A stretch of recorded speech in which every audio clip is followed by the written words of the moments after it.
Salut, petite vidéo. Aujourd'hui, ceci sera pour vous apprendre à nettoyer et laver des bouts des chaps. Voilà. Parce que moi, crados. Donc vous aurez besoin de bouts de chaps. Vous aurez besoin de savon glycériné. Donc soit dur, soit en crème.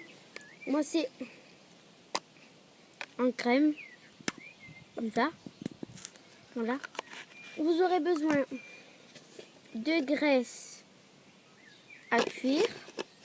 C'est pas obligatoire, vous pouvez avoir que le savon. Et une éponge humidifiée.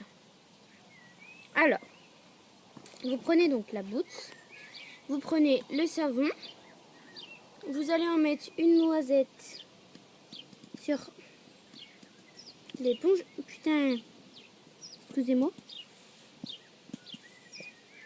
Ça sort pas. Oups. Donc j'en ai mis un peu beaucoup, donc je vais...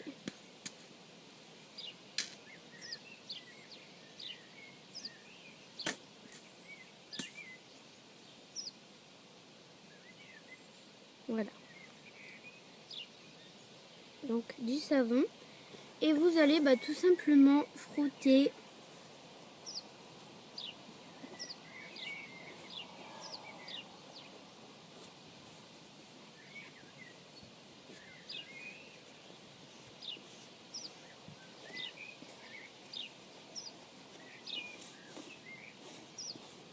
Vous en mettez à un seul endroit. Vous lavez et ensuite vous allez venir essuyer.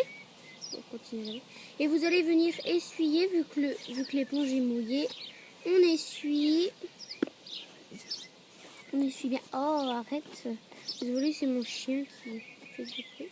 Voilà, donc une fois que c'est fait, on met au soleil pour que ça sèche. Mais si ça n'a pas de soleil, vous laissez sécher. Mais moi, c'est pour que ça aille plus vite. Et vous allez refaire la même chose sur la deuxième boute. Ou donc, si vous n'avez pas de produit, tout ça, vous faites exactement la même chose, mais qu'avec du mouillé. Avec une éponge mouillée seulement. Voilà, donc ça va assez vite. Hein.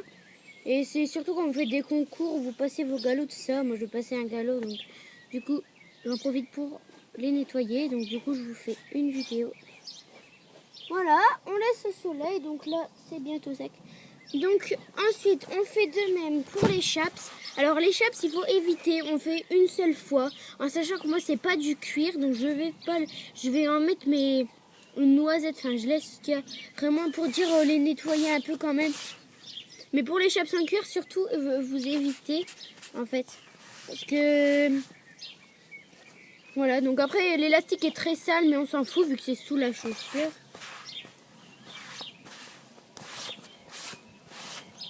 Donc moi, vous voyez, ça fait à peu près rien. Vu que c'est pas du cuir, ça fait rien. Donc les chaps, je les nettoie avec une éponge mouillée seulement. Donc je sais ce que je ferai après. Donc on va reprendre la première. Donc vous voyez, elle a séché, elle est déjà séchée. Donc là, c'est une étape avec vos doigts. Donc, comme c'est avec vos doigts, vous allez ouvrir le pot, prendre de la graisse. Voilà, sur les deux doigts. Donc vous pouvez graisser une selle aussi, hein, puis avec vos doigts aussi, bien sûr. Et vous allez graisser. Hein. Donc c'est simple. Donc faut pas en mettre beaucoup. Vous voyez, moi ce que j'ai pris sur mes doigts, ça sera pour toute la botte. Parce qu'en fait, moi c'est pour que ça... Ouais, c'est pour pas que le cuir il se craque un petit peu. Moi j'ai la selle du cheval que je vous montre, la selle elle se craque, elle n'a pas été assez entretenue, du coup je le fais des fois. Voilà, vous en remettez un petit peu, mais vraiment pas beaucoup. Ouais, là j'en ai pris trop. Et on continue à malaxer.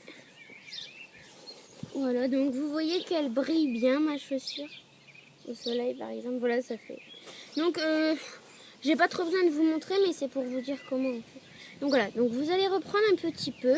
Vous allez prendre la languette et vous allez en mettre un tout petit peu. Voilà, et le reste vous continuez à l'étaler.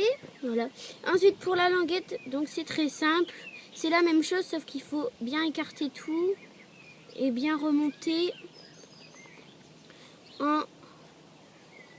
voilà, en faisant doucement. Vous essuyez sur l'herbe. Hop. Donc vous la collez contre la paroi de la chaussure. Donc on va pas voir. Vous la collez sur la paroi de la chaussure et au moins c'est à plat. Voilà. Donc voilà.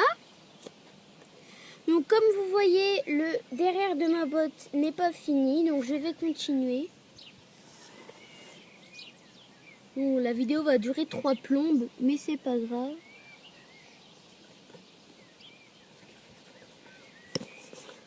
Voilà. Ensuite, voilà, ça brille, c'est tout brillant. Et vous faites de même pour l'autre et je vous retrouve juste après. Voilà, donc j'ai fini les 2 chaps, les 2 boots. Voilà, donc elle brille bien. Voilà, donc à la lumière, vous voyez, elle brille. Donc pour le tour, si vous faites des concours ou quoi, pour le tour, vous pouvez prendre une éponge mouillée et nettoyer. Mes mains sont pleines gras, ça m'énerve. Donc, si vous êtes au centre équestre, vous frottez vos mains dans le sable et vous allez rincer. Voilà, c'est une petite astuce comme ça. Donc, je vais vous dire juste un truc. Donc, vous reprenez un tout petit peu de graisse. Et en fait, sinon, ça va faire vraiment con. Vous voyez là, en fait, je sais pas si on va bien voir. Là, il y a une délimitation. Il y a du sec et du graissé. Donc, vous prenez, mais vraiment, mais rien, comme ça. Vraiment pas beaucoup. Et vous en mettez un petit peu là. Ensuite, vous étalez. Donc, vous en mettez un petit peu comme ça. Des petites noisettes, là, comme on voit ici. Et ensuite, vous venez... Hop. Hop. Hop. Hop. Hop. Pareil, sous les lacets, au niveau du haut de la languette. Voilà. Donc tout brille bien. Donc vous vérifiez bien partout qu'il n'y a pas d'imperfection. Vous enlevez bien tout. Une fois que ça va sécher, ça va être tout beau. Vous pouvez, si vous en avez encore plein sur la main de graisse, vous pouvez très bien faire aussi là, les petits trucs là, le bord. Voilà, pour que ce soit plus propre, plus soigné. Voilà. Hop. Et voilà. Donc si c'est des chapes sans cuir, vous les laissez tranquilles. Vous faites vraiment une fois par an. Parce que ça sert... C'est pas que ça sert à rien, mais faut éviter. Voilà. Voilà, donc j'espère que cette vidéo vous aura plu, qu'elle vous aura servi. Pour ma part, j'ai eu cette graisse, je sais plus où. Ça, je l'ai eu à Pad. Et bah ça, je l'ai eu, je sais plus, à Pad aussi, je crois, vu que c'est la même. Voilà, donc je vous dis salut et à bientôt.